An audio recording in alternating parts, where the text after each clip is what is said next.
আল্লাহ! কল্পনা করুন, আপনি একটি অন্ধকার ঘরে একা শুয়ে আছেন।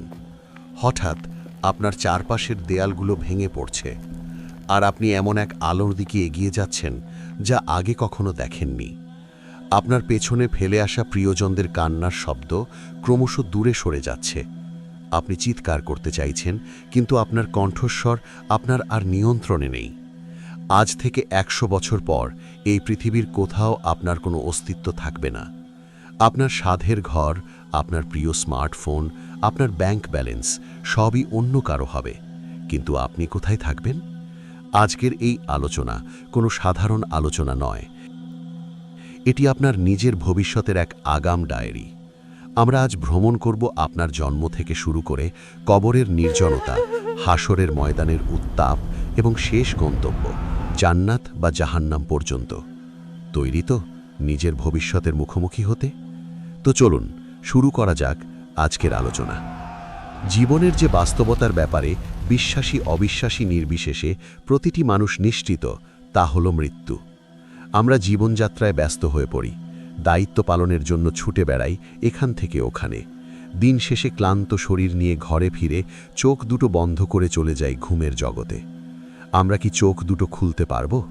যে ভবিষ্যৎ নিয়ে আমাদের সব চিন্তা, দুশ্চিন্তা, সেই ভবিষ্যৎ কি আমাদের কাছে ধরা দেবে? একদিন পরিবারের কোনো সদস্য বা কাছের কোনো মানুষ চোখ বন্ধ করে দিল আর খুলতে পারল না। আপনি হতভম্ব হয়ে গেলেন, যেন বিশ্বাসই হচ্ছে না সে মানুষটা সত্যি সত্যি চিরতরে আপনার কাছ থেকে চলে গেছে। অন্তরটা যেন অবশ হয়ে গিয়েছে। মরদেহটাকে গোসল করানো হলো, দাফন করানো হলো।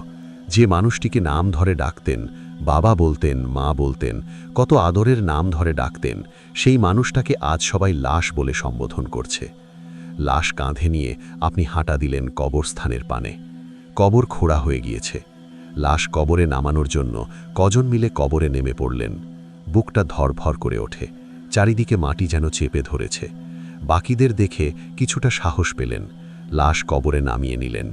এবার আপন সেই মানুষটিকে সেই অন্ধকার গর্তে রেখে আপনার উঠে আসার পালা। নিজ হাতে মাটি নিয়ে সেই মানুষটির ওপর ফেললেন। সাদা কাফনে মাটি পড়তে থাকে, পড়তে থাকে। দেখতে দেখতে কবর ভরপুর হয়ে যায়। কারো কারো চোখে জল। আপনি সেখানে দাঁড়িয়ে আছেন, আপনার মুখ শুকিয়ে গেছে। সেই কবরের দিকে তাকিয়ে আপনি যেন নতুন করে উপলব্ধি করলেন যে মানুষটা আপনাদের ছেড়ে চলে গিয়েছে, আপনি তারই পেছন পেছন ছুটে চলছেন। তিনি যেই জগতে প্রবেশ করেছেন, আপনি না চাইলেও আপনাকে সেই জগতেই শীঘ্র প্রবেশ করতে হবে। কেমন হবে সেই দিনটি? মৃত্যুবরণ করার অভিজ্ঞতাটা আসলে কেমন?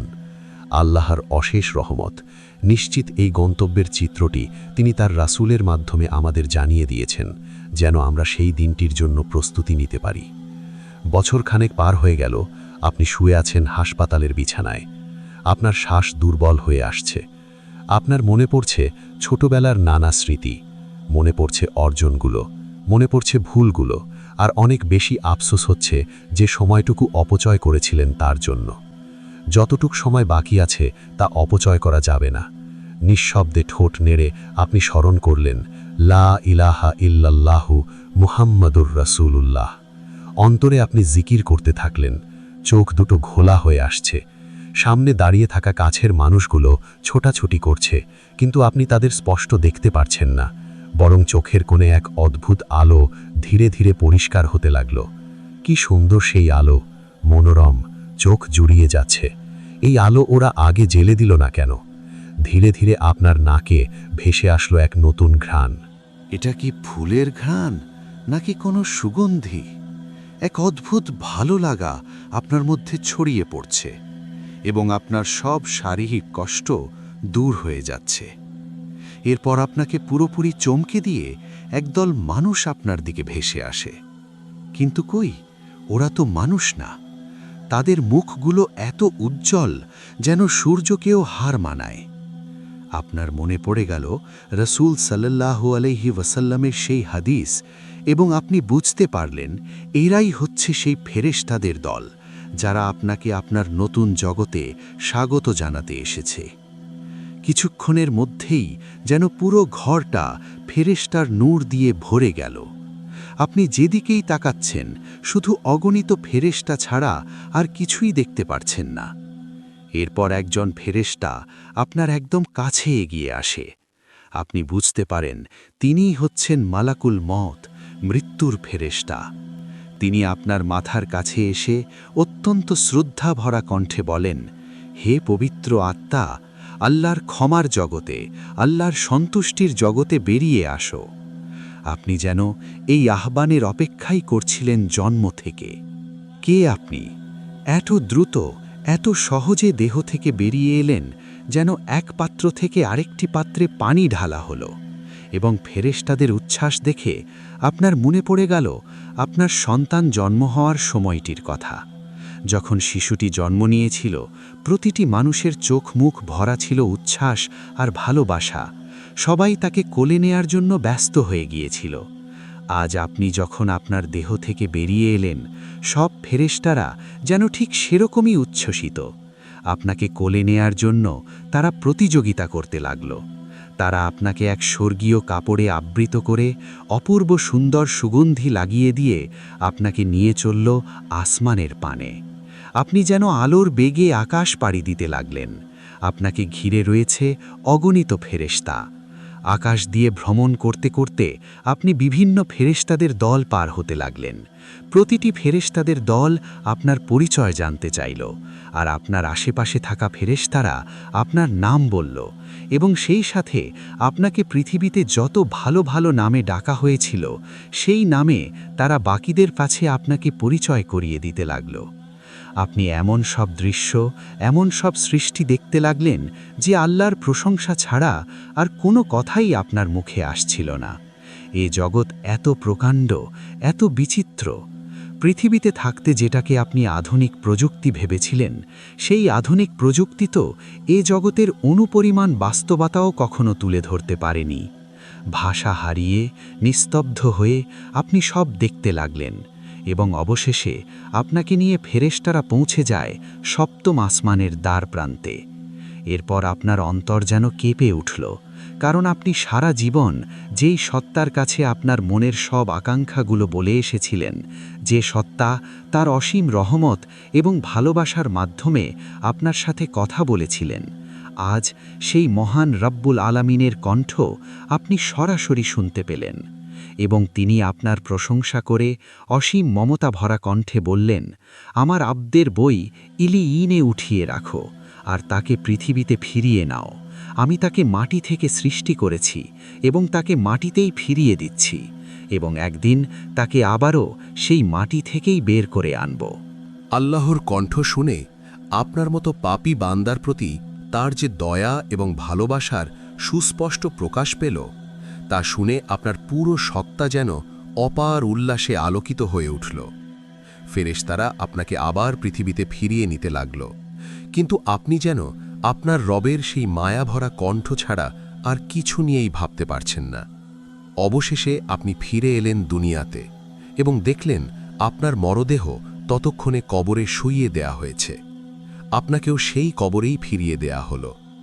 আনন্দময় যাত্রা শেষে এবার কবরের জীবনের বাস্তবতা নিয়ে ভাবতে লাগলেন আপনি কতটা সৌভাগ্যবান, আপনার রব কতটা দয়াশীল, যার রহমত ছাড়া এমন আনন্দের অভিজ্ঞতা কখনোই সম্ভব হতো না। আপনার মনে পড়ে গেল আপনার হাবিব সাল্লাল্লাহু আলাইহি ওয়াসাল্লামের সেই হাদিসটি, এবং আপনার মনে পড়ে গেল আজ আপনি ঈমান নিয়ে মৃত্যুবরণ না করলে আপনার পরিণতি কেমন হতো। অবিশ্বাসী হয়ে মৃত্যুবরণ করলে আপনার কাছে মালাকুল মাউত এবং তার সাথীরা আসত ভয়ঙ্কর রূপে। তাদের দেখামাত্র আপনি তাদের থেকে দূরে পালিয়ে যেতে চাইতেন, কিন্তু পালানোর কোনো সুযোগ তখন থাকত না। মালাকুল মাউত এগিয়ে আসত আপনার কাছে এবং ঘৃণা ভরা কণ্ঠে বলত, বের হয়ে আয় হে অশুভ আত্মা, এই অশুভ শরীর থেকে বের হয়ে আয়, তোর জন্য শাস্তি অপেক্ষা করছে। এবং এমন ভয়ানক কণ্ঠ হতো যে সে শাস্তির কথা না বললেও আপনার আত্মা বের হতে চাইত না, আপনার মৃতপ্রায় শরীরকে আঁকড়ে ধরে রাখত। এবং তখন মালাকুল মাউত এমনভাবে আপনার আত্মাটাকে টেনে হিঁচড়ে শরীর থেকে বের করত, যেমনটা ঘন কাঁটাযুক্ত ডালের ভেতর দিয়ে তুলা বের করা হলে হয়। এবং আপনার আত্মা বের হয়ে আসার সাথে সাথে বাকি ফেরেশতারাও আপনাকে ধিক্কার জানাতে থাকত। আপনাকে নিয়ে আসমান পাড়ি দেওয়ার সময়ে যখন প্রথম আসমানের দ্বারপ্রান্তে পৌঁছতেন, সেই আসমান আপনার জন্য খুলে দেয়া হতো না এবং আপনি প্রথমবার আল্লাহর কণ্ঠ শুনতে পেতেন। কিন্তু সেই কণ্ঠ হতো রাগান্বিত এক কণ্ঠ, এবং তিনি বলতেন, ওর বই সিজ্জিনে নামিয়ে রাখো। এবং এরপর আপনাকে সেই প্রথম আসমানের দ্বারপ্রান্ত থেকে ছুঁড়ে ফেলা হতো আপনার কবরের দিকে। সেই ভয়ঙ্কর পরিণতি আপনার হয়নি। কৃতজ্ঞতায় আপনার অন্তরটা ভরে যায়।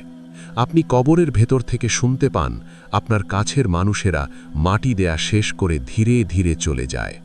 আপনি প্রথমবারের মতো একা হয়ে পড়েন। অন্ধকার কবরে পুরোপুরি নিস্তব্ধ, এবং তখনই আপনাকে উঠিয়ে বসানো হয় এবং আপনার সাথে সাক্ষাৎ করতে আসে দেখতে ভয়ঙ্কর দুজন ফেরেশতা। তাদের দেখে ভয় লাগলেও আপনি জানতেন মুনকার ও নাকির আসবেনই। আপনি জানতেন এখন প্রশ্ন উত্তরের পালা, এবং ঠিকমতো জবাব দিতে পারলে আপনার আর কোনো ভয় নেই। ঘুম থেকে ওঠার পর স্বপ্নের জগৎকে যেমন ঢাপসা মনে হয়, বাস্তবকে মনে হয় আসল সত্য। মৃত্যুর পর আপনার মনে হচ্ছে পুরো জীবনটাই যেন ছিল একটা স্বপ্ন, যা আপনি ঘুমন্ত অবস্থায় কাটিয়েছিলেন। ফেরেশতাদের সাথে অলৌকিক সব অভিজ্ঞতাগুলোর পর এখন আপনি ফিরে এসেছেন আপনার কবরে। আপনাকে মাটি দেওয়া হয়ে গেছে। আপনি শুনতে পাচ্ছেন আপনার কাছের মানুষেরা দোয়া করছে, জিকির করছে, আপনাকে ছেড়ে যেতে চাচ্ছে না। কিন্তু আপনিও জানেন, তারাও জানে, তাদেরকেই যেতে হবে। প্রত্যেক মানুষকে তার ব্যক্তিগত পথ পাড়ি দিতেই হবে। কবরস্থান থেকে প্রস্থান করা শেষ মানুষটির পদধ্বনি আপনার কানে পৌঁছায়। এরপর সব নিশ্চুপ। একটি মুহূর্ত পার হলো না, সারা দিন পার হয়ে গেল বোঝা গেল না, কারণ এই জগতে সময়ের হিসেব মেলানো কষ্ট। হঠাৎ করেই আপনি অনুভব করলেন আপনার কবরটা ছোট হয়ে আসছে। মাটি আপনাকে চেপে ধরছে। চিৎকার করে ওঠার আগেই মাটি আপনাকে এমনভাবে চেপে ধরল, আপনার মনে হলো আপনার দেহের প্রতিটি অঙ্গ মিলেমিশে একাকার হয়ে গেছে। এরপরেই মাটি আপনাকে ছেড়ে দিল। এটা কি কবরের আযাব ছিল? আপনি কি তাহলে শাস্তি পাওয়া মানুষদের দলে? আপনার মনে পড়ল রাসূল সাল্লাল্লাহু আলাইহি ওয়াসাল্লামের সেই কথাগুলো। তিনি বলেছিলেন, যদি মাটির এই চাপ থেকে কেউ বাঁচত, সে হতো সাদ ইবনে মুয়াজ রাদিয়াল্লাহু আনহু। যে সাদ ইবনে মুয়াজের মৃত্যুতে আল্লাহর আরশ কেঁপে উঠেছিল, যে সাদ ইবনে মুয়াজের জানাজায় শরিক হতে ৭০,০০০ ফেরেশতা পৃথিবীতে নেমে এসেছিল, সেই সাদ ইবনে মুয়াজকেও মাটি চেপে ধরেছিল। কারণ এটাই আল্লাহর হুকুম। আমরা মাটি থেকে এসেছি, আবার মাটিতেই মিশে যাব। এরপর আপনাকে উঠিয়ে বসানো হলো। দেখতে ভয়ঙ্কর দুজন ব্যক্তি আপনার সামনে উপস্থিত হলো, মুনকার আর নাকির। কাউকে সান্ত্বনা দেয় না তারা, নম্রভাবেও কথা বলে না। তাদের কর্তব্য একটাই, তারা আমাদের পরীক্ষা করবে। অজুহাত দেওয়ার কোনো সুযোগ নেই। তারা আপনাকে দেখে বলল, মান রাব্বুক, তোমার রব কে? তাদের চেহারা দেখে আপনি ভেবেছিলেন আপনার গলা দিয়ে হয়তো কোনো শব্দই বের হবে না। কিন্তু যেই আল্লাহকে সারা জীবন বিশ্বাস করেছেন, যেই আল্লাহর আদেশ পালন করার সাধ্যমতো চেষ্টা করেছেন, যেই আল্লাহর অবাধ্য হওয়ার পর তার কাছেই ক্ষমা চেয়ে মাথা নত করেছেন, সেই আল্লাহর পরিচয় জানতে যাওয়ার পর আপনি কি করে চুপ থাকেন? আপনার ঠোঁট আর জিহ্বা যেন আপনার মস্তিষ্কের অপেক্ষা না করেই বলে উঠল, আমার রব আল্লাহ।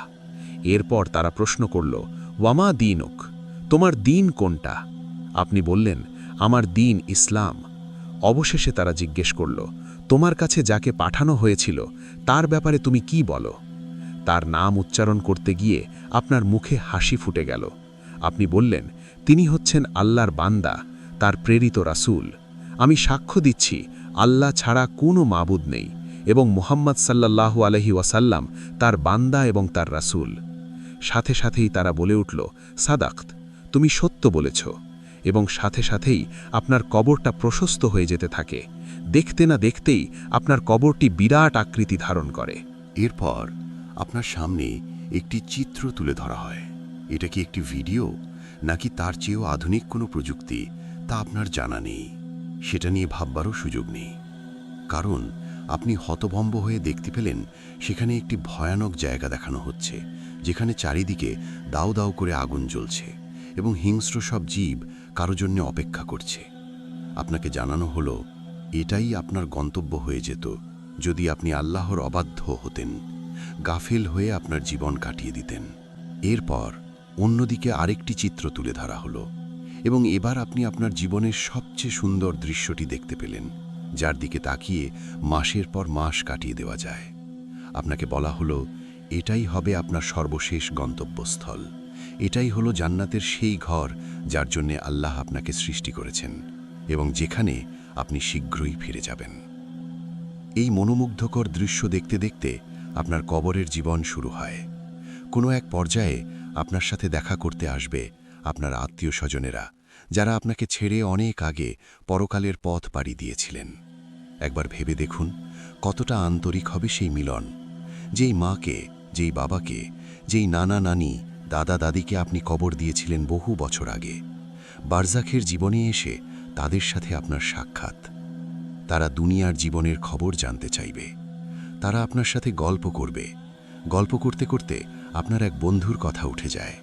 তারা বলে, অমুক কেমন আছে? আপনি অবাক হয়ে যান। আপনি বলেন, অমুক তো আরও 3 বছর আগেই মারা গেছে। কেন, তোমরা কি তার দেখা পাওনি? সবাই চুপ হয়ে যায়।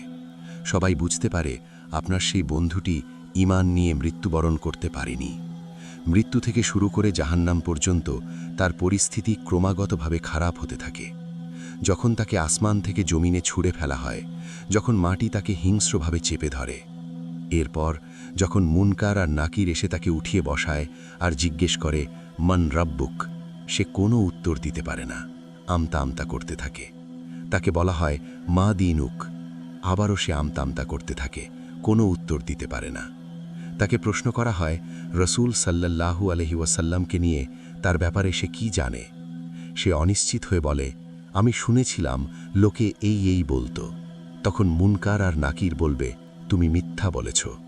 তার মাথায় শক্ত লোহা দিয়ে এত জোরে আঘাত করা হবে যে তার চিৎকার শুনতে পাবে আশেপাশের প্রতিটি সৃষ্টি, শুধু মানুষ আর জিন ব্যতীত। এরপর তাকে জান্নাতের একটি দৃশ্য দেখানো হবে। তাকে বলা হবে এটাই তার গন্তব্য হতে পারত যদি সে আল্লাহর আহ্বানে সাড়া দিত। তারপর তাকে জাহান্নামের দৃশ্য দেখিয়ে বলা হবে সে নিজেই এই গন্তব্যটি নিজের জন্য বেছে নিয়েছে।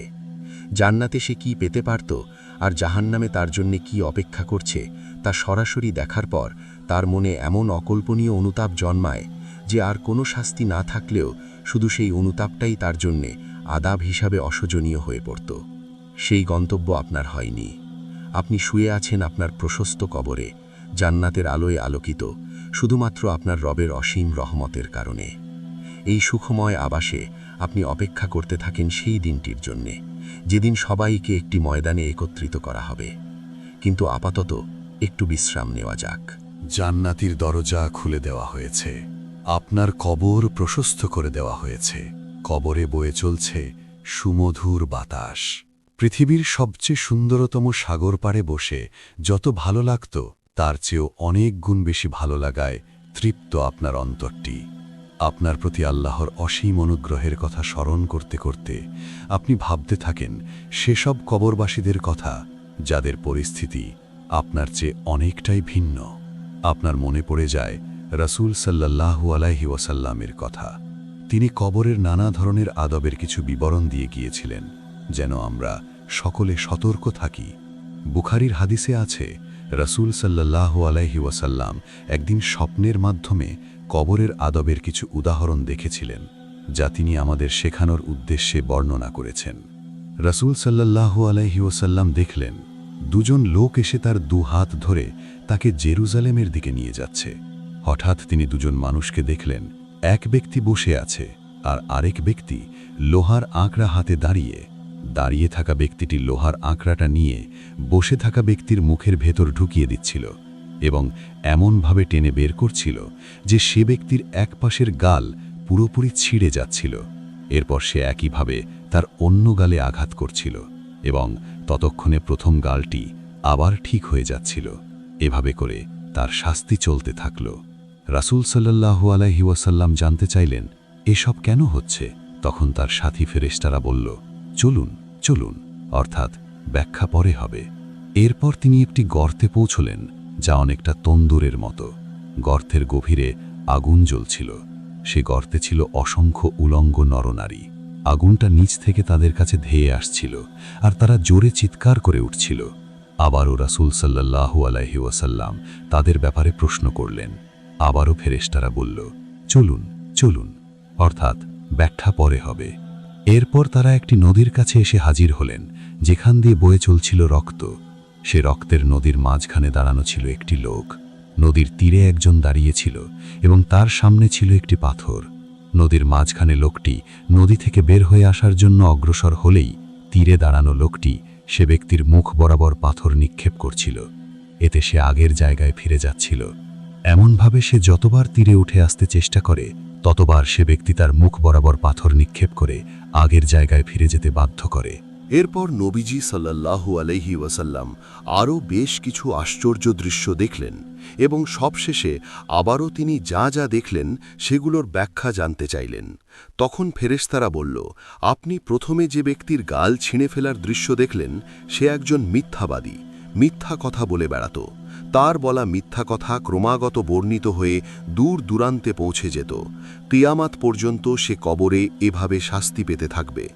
যে ব্যক্তিকে পাথর মেরে মাথা ভেঙে ফেলা হচ্ছিল, সে এমন ব্যক্তি যাকে আল্লাহ কোরআনের শিক্ষা দান করেছিলেন, কিন্তু সে রাতের বেলায় কোরআন না পড়েই ঘুমিয়ে যেত এবং দিনের বেলায় কোরআন অনুযায়ী আমল করত না। সেও কিয়ামত পর্যন্ত এভাবে শাস্তি পেতে থাকবে। গর্তের মধ্যে আপনি যাদের দেখেছিলেন তারা ছিল ব্যভিচারী, আর রক্তের নদীতে আপনি যাকে দেখলেন সে ছিল সুদখোর। বুখারী এবং মুসলিমের আরেকটি হাদিসে আছে, রাসূল সাল্লাল্লাহু আলাইহি ওয়াসাল্লাম দুটি কবরের পাশ দিয়ে যাওয়ার সময় বললেন, এই দুই কবরবাসীদের শাস্তি দেওয়া হচ্ছে, কিন্তু তারা এমন পাপের জন্য শাস্তি পাচ্ছে যা থেকে বিরত থাকা খুব কষ্টকর ছিল না। একজন অন্যের ব্যাপারে নামিমা অর্থাৎ মিথ্যা গল্প রটিয়ে বেড়াত, আর অন্যজন প্রকৃতির ডাকে সাড়া দেওয়ার পর নিজেকে ঠিকভাবে ধুয়ে নিত না। বারজাখের জীবনে চুরি করার শাস্তিও বেশ ভয়ানক। বুখারী এবং মুসলিমের আরেকটি হাদিসে বর্ণিত রয়েছে, খাইবারের যুদ্ধে রিফাহা ইবনে জায়েদ নামের একজন দাস শহীদ হন। বাকি সাহাবীরা তার প্রশংসা করে বলছিলেন, সে তো শহীদের মর্যাদা পেয়েছে। গেল তখন রাসূল সাল্লাল্লাহু আলাইহি ওয়াসাল্লাম বললেন, সে শহীদ হওয়া সত্ত্বেও এই মুহূর্তে শাস্তি পাচ্ছে। একদিন সে একটি ছোট্ট কাপড় চুরি করেছিল, সেই কাপড় এই মুহূর্তে আগুন হয়ে তাকে জ্বালিয়ে দিচ্ছে। রাসূল সাল্লাল্লাহু আলাইহি ওয়াসাল্লাম তার ইসরা ও মেরাজের যাত্রায় একদল লোক দেখেছিলেন যাদের ঠোঁট আগুনের কাঁচি দিয়ে কেটে ফেলা হচ্ছিল। জিব্রাইল আলাইহিস সালাম বলেছিলেন, তারা তোমার উম্মতকে ভালো কাজ করার উপদেশ দিত, কিন্তু নিজেরাই সেই ভালো কাজগুলো করত না। তারা কোরআন পড়ত কিন্তু বুঝত না। এই আযাবগুলো নিঃসন্দেহে ভয়ানক। আমরা অনেকেই এই বিষয়গুলো নিয়ে আলোচনা করতে চাই না। আমরা শুধুমাত্র আল্লাহর রহমত এবং ভালোবাসার গল্প শুনতে চাই। আবার অনেকে প্রশ্ন করে ফেলি যে আল্লাহ বাবা মায়ের চেয়েও বহু বহু গুণে বেশি ভালোবাসেন, সে আল্লাহ কেন আমাদেরকে এমন শাস্তি দেবেন? অন্যরা বলেন, ইসলাম তো শান্তির ধর্ম, তাহলে এখানে এসব ভয়ঙ্কর শাস্তি, পুড়িয়ে ফেলা, কেটে ফেলা, এগুলোর কথা কেন বলা হয়? বাস্তবে আমরা যখন আল্লাহর অমান্য করি, সেই কাজটা কতটুকু কুৎসিত তা দুনিয়ার জীবনে সুস্পষ্ট হয় না। আল্লাহ কত মহান এবং তার কোনো আদেশের অমান্য করা কত ভয়ঙ্কর একটি কাজ, এর পরিণতি আসলে কত প্রকাণ্ড তা আমরা বুঝতে পারি না বলে আমরা শুধুমাত্র আল্লাহর অসীম রহমত নিয়ে ভাবতে ভালোবাসি, তার পরিপূর্ণ ন্যায় বিচারের কথা ভাবতে ভালোবাসি না। একটা খারাপ কাজ করার পরিণতি সেই কবরের আযাবের সমানই ভয়াবহ। কিন্তু আল্লাহ যেহেতু আমাদের অত্যন্ত ভালোবাসেন, আমাদের জান্নাতে যাওয়ার পথ করে দেওয়ার সুযোগ খুঁজতে থাকেন, তাই তিনি তাৎক্ষণিকভাবে শাস্তি দিয়ে দেন না, বরং আমাদের সারা জীবনটা দিয়ে দেন। ফিরে আসার আহ্বান দিতে থাকেন, বিভিন্নভাবে আমাদের ডাকতে থাকেন এবং ফিরে আসা মাত্রই আমাদের ক্ষমা করে দেন। এবং এর পরেও যখন আমরা তার আহ্বান প্রত্যাখ্যান করতেই থাকি, তিনি আমাদের পবিত্র বার্তা পাঠিয়ে জানান আমরা নিজেদেরকে কত ভয়ানক পরিণতির দিকে ঠেলে দিচ্ছি। অথচ আমরা সেই পরিণতির ভয়াবহতা থেকে শিক্ষা না নিয়ে বলি, আমাকে এত ভয়ঙ্কর কথা কেন বলা হচ্ছে, এত শাস্তি, এত কষ্টের চিত্র কেন তুলে ধরা হচ্ছে? এই চিত্র তুলে ধরার পেছনেই যে এক অসীম মমতা রয়েছে, অসীম রহমত রয়েছে, তা আমরা বুঝতেই চাই না। তবে একটা দিন আসবে যেদিন প্রত্যেকটি মানুষ সত্যকে বুঝতে পারবে, বাস্তবতা তার পূর্ণাঙ্গ রূপ ধারণ করে মানবজাতির সামনে হাজির হবে। কিয়ামতের দিবস পবিত্র কোরআনে কয়েকটি বিষয়ে বিশেষ জোর দেওয়া হয়েছে। কয়েক পৃষ্ঠা পরপরই সেই কথাগুলো আমাদের মনে করিয়ে দেওয়া হয়েছে। এর মধ্যে একটি বিষয় হচ্ছে কেয়ামতের দিবস। কোরআন পড়লে আমাদের মনে প্রশ্ন জাগতে পারে, আল্লাহ এত ঘন ঘন এই দিনটির কথা কেন বলেছেন? সেই প্রশ্নের উত্তর পেয়ে যাই নিজেদের দিকে তাকালে। যে দিনটি হবে মানবজাতির জন্য সবচেয়ে কঠিন দিন, যেদিন ক্ষুদ্রতম বিষয়গুলো মেপে দেখা হবে, ফায়সালা করা হবে, সেই দিনটি নিয়ে আমরা কতটুকুই বা ভাবার সময় পাই। বাস্তবতা হচ্ছে আমরা শেষ জামানায় বাস করছি। কেয়ামত ঘনিয়ে আসছে। রাসূল সাল্লাল্লাহু আলাইহি ওয়াসাল্লাম বিভিন্ন হাদিসে কেয়ামতের কিছু আলামতের কথা উল্লেখ করেছেন। ওলামারা এই আলামতগুলোকে দুই ভাগে ভাগ করেন, বড় এবং ছোট। ছোট আলামত অনেক রয়েছে, যার মধ্যে অন্যতম হল রাসূল সাল্লাল্লাহু আলাইহি ওয়াসাল্লামের মৃত্যু। 1400 বছর আগে ঘটে যাওয়া এই ঘটনা যখন কেয়ামতের একটি সুস্পষ্ট নিদর্শন হিসাবে উল্লেখ করা হয়েছে, আমরা বুঝতে পারি আমরা কেয়ামতের কত কাছে চলে এসেছি। এছাড়াও রাসূল সাল্লাল্লাহু আলাইহি ওয়াসাল্লাম আরও অনেকগুলো চিহ্ন উল্লেখ করেছেন, যার মধ্যে রয়েছে অভাবী বেদুইনরা উঁচু অট্টালিকা বানানোর প্রতিযোগিতা করবে, মানুষের মধ্যে পরস্পরের অপর বিশ্বাস উঠে যাবে, সুদ এমনভাবে বৃদ্ধি পাবে যে কোনো ব্যক্তি এর থেকে পুরোপুরি মুক্ত হতে পারবে না, মদ্যপান বেড়ে যাবে, জিনা বেড়ে যাবে, ভূমিকম্প বেড়ে যাবে, হত্যাকাণ্ড এমনভাবে বৃদ্ধি পাবে যে হত্যা করছে এবং যাকে হত্যা করা হচ্ছে দুজনের একজনও জানবে না হত্যার উদ্দেশ্যটা আসলে কি। নারীরা কাপড় পরিধান করা সত্ত্বেও বিবস্ত্র হবে, মিথ্যা সাক্ষ্য দেওয়ার প্রচলন থাকবে, জন্তু জানোয়ারেরা এবং নিষ্প্রাং বস্তু মানুষের সাথে কথা বলবে এবং সবচেয়ে নিম্ন স্তরের লোকেরা সমাজের নেতা হয়ে যাবে। এছাড়াও কেয়ামতের আরও অনেক ছোট আলামত আমরা বিভিন্ন হাদিসে পেয়ে থাকি, কিন্তু কেয়ামতের বড় আলামতগুলো হচ্ছে 10টি। মানবজাতির জন্য কেয়ামতের সবচেয়ে ভয়ঙ্কর আলামত, এমনকি মানব ইতিহাসের সবচেয়ে কঠিন ফিতনা হবে দাজ্জাল। দাজ্জাল 40 দিন পৃথিবীতে রাজত্ব করবে। এর মধ্যে প্রথম দিনটি মনে হবে 1 বছরের সমান, দ্বিতীয় দিনটি মনে হবে 1 মাসের সমান, তৃতীয় দিনটি মনে হবে 1 সপ্তাহের সমান এবং বাকি দিনগুলো সাধারণ দিনের সমানই মনে হবে। যদিও শুনলে 40 দিন খুব বেশি সময় মনে হয় না, বাস্তবে দাজ্জাল হবে প্রতিটি মুমিনের জন্য সবচেয়ে বড় ফিতনা। আল্লাহ আজ্জা ওয়া জাল দাজ্জালকে এমন সব শক্তি দেবেন যে প্রকৃত ঈমানদার ছাড়া অন্য কেউ তার আহ্বান অগ্রাহ্য করতে পারবে না। তাই রাসূল সাল্লাল্লাহু আলাইহি ওয়াসাল্লাম আমাদেরকে দাজ্জালের ফিতনা থেকে রেহাই পাওয়ার দোয়া শিখিয়েছেন এবং আরও বলেছেন, যে ব্যক্তি সূরা কাহাফের প্রথম 10টি আয়াত মুখস্থ করবে সেটা তাকে দাজ্জালের ফিতনা থেকে রক্ষা করবে। এরপর ঈসা আলাইহিস সালাম পৃথিবীতে ফিরে আসবেন। তিনি সুশাসন প্রতিষ্ঠা করবেন, শিরক ধ্বংস করবেন এবং ইসলামকে প্রতিষ্ঠিত করবেন। সেই সাথে তিনি দাজ্জালের সাথে যুদ্ধ করে তাকে হত্যা করবেন। এরপর ইয়াজুজ ও মাজুজ পৃথিবীতে ছড়িয়ে পড়বে এবং ঈসা আলাইহিস সালাম তাদের বিরুদ্ধে কঠিন যুদ্ধে লিপ্ত হবেন এবং অবশেষে তাদের ধ্বংস করবেন। এরপর ঈসা আলাইহিস সালাম শান্তিপূর্ণ অবস্থা প্রতিষ্ঠিত করবেন এবং মৃত্যুবরণ করবেন। কিয়ামতের আগে কিছু বড় ধরনের প্রাকৃতিক নিদর্শনও দেখা যাবে। সূর্য পশ্চিম দিক থেকে উদয় হবে, 3টি প্রকাণ্ড ভূমিকম্প হবে, এর একটি হবে পূর্বাঞ্চলে, একটি পশ্চিমে এবং আরেকটি আরব অঞ্চলে। আরেকটি প্রাকৃতিক আলামত হবে 40 দিনের জন্য একটি গাঢ় ধোঁয়ায় গোটা পৃথিবী ছেয়ে যাবে। এতে বিশ্বাসী এবং অবিশ্বাসী নির্বিশেষে প্রত্যেকে আক্রান্ত হবে। আরেকটি বড় নিদর্শন হল দা আব্বাতুল আর্দ বা দানবের আগমন, এবং সেই দানব মাটি থেকে উঠে আসবে। তাকে আল্লাহ কথা বলার ক্ষমতা দেবেন এবং সে মুমিন ও অবিশ্বাসীদের চিহ্নিত করে দেবে। কিয়ামতের আগের সর্বশেষ আলামত হচ্ছে ইয়ামান অঞ্চল থেকে এক প্রকাণ্ড আগুন শুরু হবে, যা ছড়িয়ে পড়বে পৃথিবী জুড়ে। এই আগুন পৃথিবীতে অবশিষ্ট সকল মানুষকে একটি প্রান্তরে নিয়ে আসবে। এই শেষ নিদর্শনের পর আরম্ভ হবে কিয়ামত। কিয়ামত শুরু হবে হঠাৎ করে। যারা কোনো বিষয়ে আলোচনা করছিল তারা তাদের আলোচনাও শেষ করার সময় পাবে না। কেউ কারো পরিবার পরিজনদের সতর্ক করার সুযোগ পাবে না। যে ব্যক্তি দুধ নিয়ে যাচ্ছিল সে সেই দুধের স্বাদ পাবে না। যে ব্যক্তি মুখে খাবার তুলছিল সে সেই খাবার মুখে দিতে পারবে না। হঠাৎ করে ইসরাফিল আলাইহিস সালামের শিঙ্গার শব্দে আরম্ভ হয়ে যাবে কিয়ামত। এই শব্দের সাথে সাথে আসমান ও জমিনের প্রতিটি সৃষ্টি মৃত্যুবরণ করবে, শুধু আল্লাহর নির্ধারিত কয়েকজন বান্দা ব্যতীত। গোটা আকাশমণ্ডলী বিস্ফোরিত হবে, পাহাড় পর্বত ধসে পড়বে, সমুদ্রগুলো প্রজ্বলিত হবে। আমরা মহাবিশ্ব বলতে যা বুঝি তা সম্পূর্ণরূপে পরিবর্তিত হয়ে যাবে। এরপর আল্লাহ তার 4 জন অবশিষ্ট পবিত্র ফেরেশতাকে জড়ো করবেন, জিবরাইল আলাইহিস সালাম, মিকাইল আলাইহিস সালাম, ইসরাফিল আলাইহিস সালাম এবং মালাকুল মউত। আল্লাহ মালাকুল মউতকে হুকুম করবেন মৃত্যুবরণ করার জন্য এবং স্বয়ং মালাকুল মউত মৃত্যুবরণ করবে।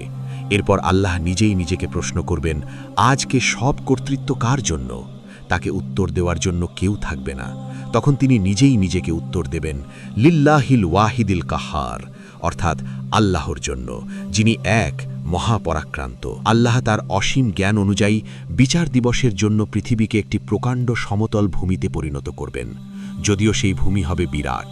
বিচার দিবসের দিন সেখানে জড়ো হবে সময়ের শুরু থেকে শেষ পর্যন্ত জন্ম নেওয়া প্রতিটি মানুষ, জিন ও পশু পাখি, ফেরেশতা। চারিদিকে ছোটাছুটি, আপনিও বাকিদের সাথে ছুটতে শুরু করেন, বুঝতে পারেন বিচার দিবস শুরু হয়ে গেছে। বিচার দিবস শুরু হয়ে গেছে। আপনি ছুটছেন কোনো এক গন্তব্যে। আপনার চারপাশে অগণিত মানুষ, জিন ও পশু পাখিরাও ছুটছে। উত্তপ্ত গরম, সূর্যটা যেন একেবারে কাছে চলে এসেছে। কত দূর দৌড়ে চলেছেন আপনি জানেন না, কিন্তু অবশেষে সবাই থেমে যায়, সারিবদ্ধ হয়ে দাঁড়িয়ে যায়। এত বিশৃঙ্খলার মাঝেও চারিদিকে তাকিয়ে মনে হচ্ছিল মানুষ নির্দিষ্ট দলে দলেই একত্র হয়ে দাঁড়িয়েছে। একদল লোক দূরে দাঁড়িয়েছিল। সূর্যের নির্দয় তাপের কারণে তাদের সারা শরীর থেকে অনবরত ঘাম ঝরে যাচ্ছিল। সেই ঘাম মাটিতে জমা হতে হতে তাদের টাকনু পর্যন্ত ঘামে ডুবে গিয়েছিল। তাদের থেকে আরেকটু দূরে আরেক দল লোকের আরও বেশি ঘাম ছিল। তাদের ঘাম এত বেশি হচ্ছিল যে তারা নিজেদের ঘামে হাঁকু পর্যন্ত ডুবেছিল। এই পরিমাণ আস্তে আস্তে বাড়তে থাকল এবং কেউ কেউ কোমর পর্যন্ত ডুবেছিল, কেউ কেউ বুক পর্যন্ত, কেউ কেউ গলা পর্যন্ত, আর কেউ কেউ পুরোপুরি ডুবেছিল। রাসূল সাল্লাল্লাহু আলাইহি ওয়াসাল্লামের প্রতিটি বক্তব্যের মতো এ বক্তব্যটিও সত্য প্রমাণিত হল। তিনি আমাদের বলে গিয়েছিলেন, হাসরের ময়দানে মানুষ তার পাপ অনুযায়ী ঘামতে থাকবে এবং এক এক দলের লোকের পরিণতি এক এক রকম হবে। আরেকটু দূরে আপনি দেখতে পেলেন একদল নিষ্পাপ শিশু, কিন্তু তাদের চুলগুলো পেকে গিয়েছে। তারা শৈশবে মৃত্যুবরণ করেছিল। বিচার দিবসে তাদের ভয় পাওয়ার কোনো কারণ নেই, কিন্তু সেই মুহূর্তে গোটা মানবজাতিকে এমন কঠিন পরিস্থিতির মধ্যে দিয়ে যেতে দেখে এই নিষ্পাপ শিশুরাও এতটা উদ্বিগ্ন হয়ে পড়েছিল যে তাদের চুল পেকে গিয়েছিল। এত উদ্বেগ, উৎকণ্ঠা, এত আহাজারি আর হাহাকার, এত অস্থিরতা আর এত কষ্টের মাঝে আপনি এত শান্তভাবে সবকিছু পর্যবেক্ষণ করছেন, বিষয়টি লক্ষ্য করে আপনি নিজেই চমকে গেলেন। আপনার আশেপাশের মানুষগুলো যথেষ্ট শান্তিপূর্ণ অবস্থায় দাঁড়িয়ে আছে। তখনই আপনি লক্ষ্য করলেন আপনারা যেই জায়গাটিতে দাঁড়িয়ে আছেন সেখান থেকে শুরু করে একটি বিশাল অংশ জুড়ে একটি নির্মল ছায়া বিরাজ করছিল। শুধু ছায়াই নয়, সেই ছায়ার সাথে সঙ্গী হয়ে এক অদ্ভুত প্রশান্তি খেলা করছিল সেখানে।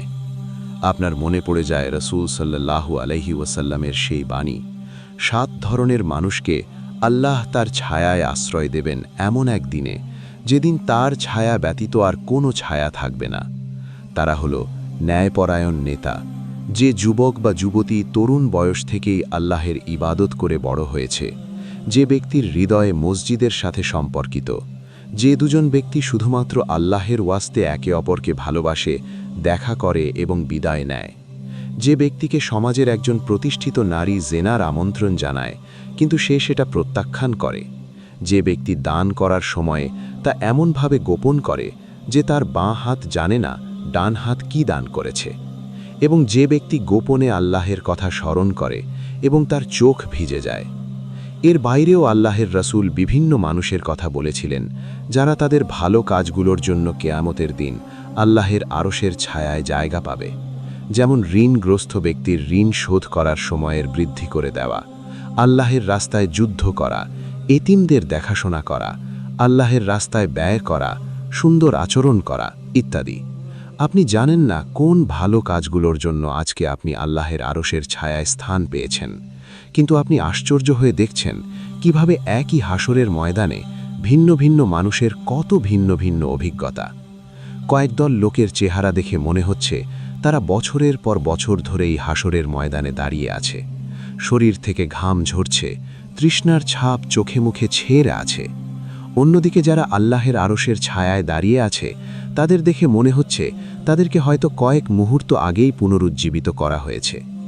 আপনার মনে পড়ে যায় আল্লাহ তাআলা বলেন, অবিশ্বাসীদের জন্য সেই দিনটি মনে হবে 50,000 বছরের সমান, কিন্তু সেই একই দিন আল্লাহের নেয়ামত প্রাপ্ত বান্দাদের কাছে মনে হবে যেন জোহর এবং আসরের মাঝামাঝি সময়ের সমান।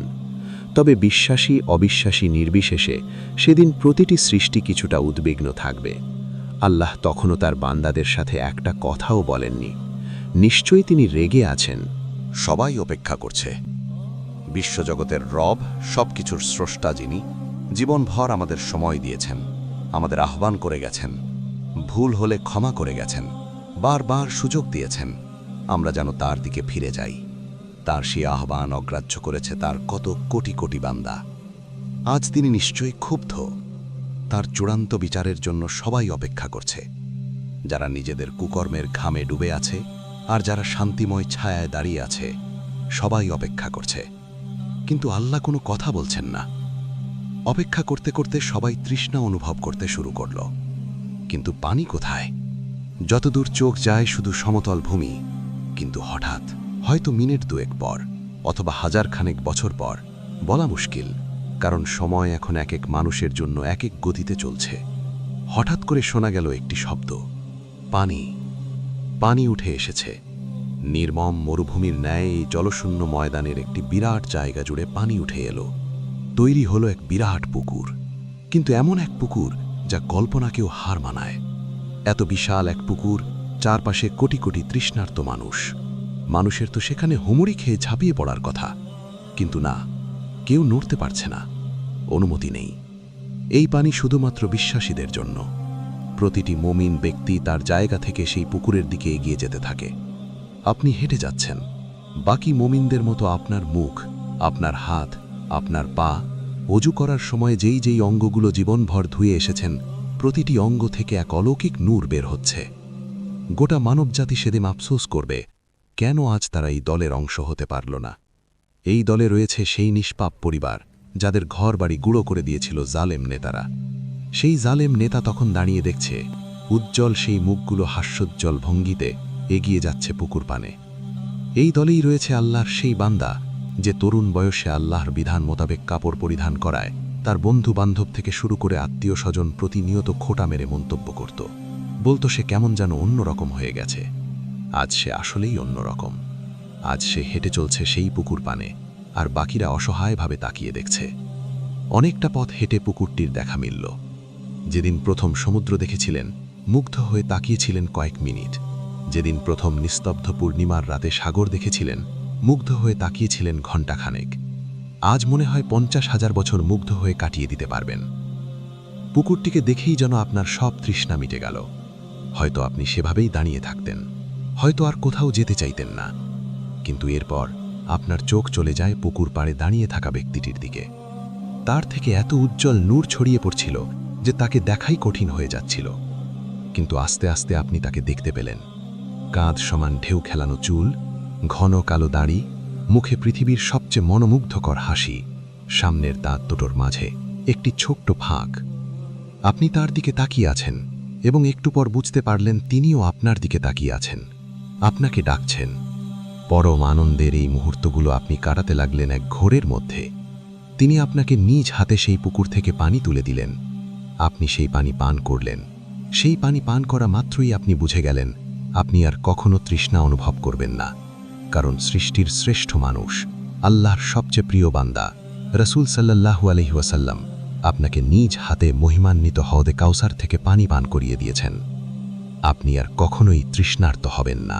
নূর ন্যারেটিভ চ্যানেলের প্রিয় দর্শক বন্ধুরা, আজকের ভিডিওটি এই পর্যন্ত। পার্ট 2 দেখার জন্য আমাদের চ্যানেলটি সাবস্ক্রাইব করার অনুরোধ রইল।